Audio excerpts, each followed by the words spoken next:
Galawan ba ng isang lalaki itong ginawa ni Ping Lacson nung natalo at napalitan si Soto? Anong meron? Meron. Sabi pa ni Senator Marcoleta, babae lang daw ang may period Ayon dito sa isang post, inamin ni Senator Ping Lacson, may inamin na agad siyang nag-leave sa group chat ng kanyang mga kasamahan sa Senado matapos ang naging palitan ng liderato kung saan napatalsik si Soto bilang Senate President. Kalain mo sa ganung dahilan lang, nag-leave ka. Baka nagkataon lang, nung mga panahon na yon, meron kang pinagdadaanan. Kasi napakaliit na bagay lang yan, natural yan sa Senado. Pagtalo, palitan. Hindi matanggap, lalaking lalaki ka, Ping Lacson. Hindi dapat ganyan. Natalo, tanggapin nyo. Si Cayetano ang gustong suportahan ng kasamahan mong senador. Hindi naman pwedeng habang buhay na lang si Soto dyan, may mga umayaw na nga. Tapos ikaw pa yung umalis sa GC. Ba't kaya umalis sa GC si Soto? No, alamin natin. Sa isang panayam, sinabi ni Lacson na ang pag-alis niya sa group chat ang dahilan kung bakit hindi niya nakamusta ang mga bagong miyembro ng Majority Bloc na nasa Senate building nung nagkaroon ng putukan sa pagitan ng NBI at Office of the Senate Sergeant at Arms. Dahil wala sa GC? Hindi mo na kumusta? Hindi mo ba alam kung ano yung... Grabe namang palusot yan, Pinky.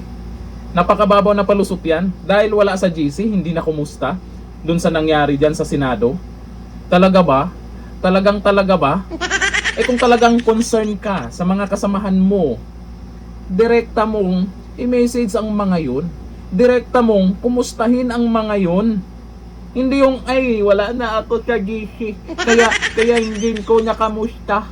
Talaga ba?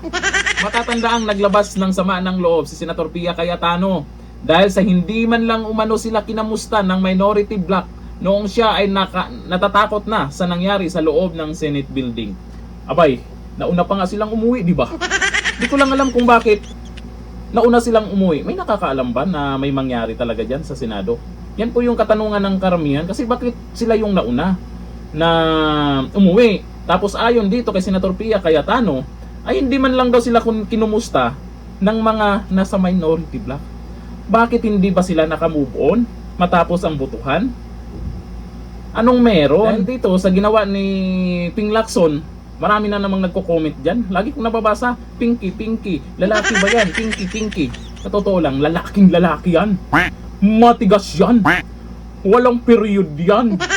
Lalaking lalaki yan. Kasi yung sinabi ni Senator Marcoleta nakaraan, yung period na yun, dinadamay nyo si Ping Lacson doon. Hindi si Ping Lacson yun. Ang period, pang babae lang. Nasa babae lang. Yung mga, minsan wala sa mood kasi may period. Sa babae lang yan. Ano ba naman tong mga nagkomento dito? Ay, magbasa tayo ng komento Lalaki yan. Sabi ni Rodel Gorgonio Soralta, ganon talaga pag may period, masyado emotional. Sino yung may period? Sabi ni Jerry Samson, lipat sa ibang GC.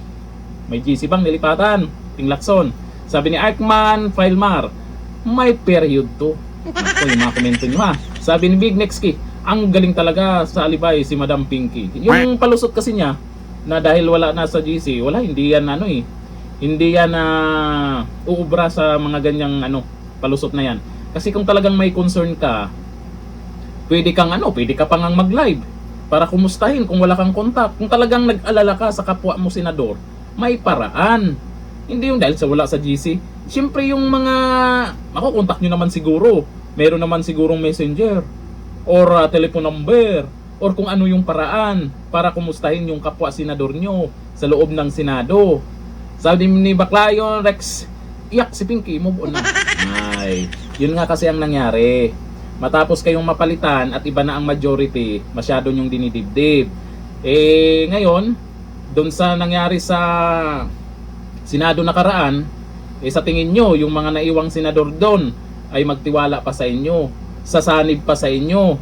Kasi siyempre sa ngayon, kailangan nyo ng kakampi, karagdagang kakampi galing sa majority na mapunta dyan sa minority para mapalitan yung bagong Senate President na si Senator Cayetano. Paano nga sila magbigay ng tiwala sa inyo? Dahil sa nangyari na itong nakaraan dyan sa Senado, lalong titibay yung mga senador na yan sa kanilang samahan dahil hindi sila nag-iwanan, dahil nalaman nila, napatunayan nila kung sino dapat ang kanilang kampihan. Yung mga galing sa kakampi ni Soto tapos lumipat ngayon sa itong bagong majority, ay sa tingin nyo magbago pa yung isip nila kung bakit lumipat sila? Yun lang yung yun yung pinakamagandang nangyari sa Senado, na naiwan sila diyan. Kumbaga, doon natin nakikita kung sa oras ng ganyan, may mga panahon talaga na natatakot yung mga kasamahang senador, kilala nila kung sino talaga ang kakampi nila. Hindi yung dinadaan lang sa pambobola, drama, o ngayon, anyari sa inyo. Umasa yung iba na mga taga-suporta nyo na mapalitan na si Cayetano. Hanggang ngayon, wala pa ring lumipat para kumampi sa inyo dahil sa ginawa nyo. Tapos palusot pa more. Dahilan, ganito yung dahilan kaya hindi ko na kumulta yung kapwa senador ko. Otot nyo, bro. Ganito lang, thank you. Bye-bye.